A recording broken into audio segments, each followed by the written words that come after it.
Feeling frisky. Understanding this playful English phrase. Hello everyone. Today, we're diving into a fun and playful phrase in English, feeling frisky. This phrase is commonly used but can be a bit confusing for English language learners. So, let's explore what it means, how to use it, and some examples to help you master this phrase. Feeling frisky is an idiomatic expression that describes a state of being energetic, playful, or lively.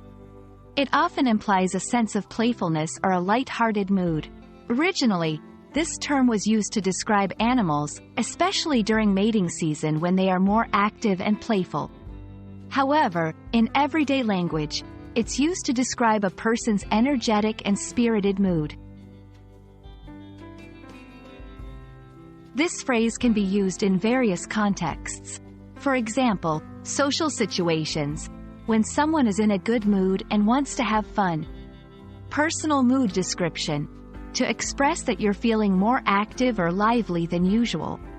It's important to note that feeling frisky can sometimes have a slightly flirtatious connotation depending on the context. So, be mindful of the situation and the audience when using this phrase. Let's look at some examples. 1. After a week of hard work, I'm really feeling frisky and ready to enjoy the weekend. 2. The puppy is feeling frisky today, running and playing around the house. 3. Sometimes, a bit of sunshine is all it takes for me to start feeling frisky and energetic. These examples show how the phrase can be used in everyday conversation to describe a mood or state of being. I hope this video helps you understand and use the phrase, feeling frisky, confidently in your English conversations. Remember, language learning is all about practice, so try using this phrase next time you're in a lively and playful mood.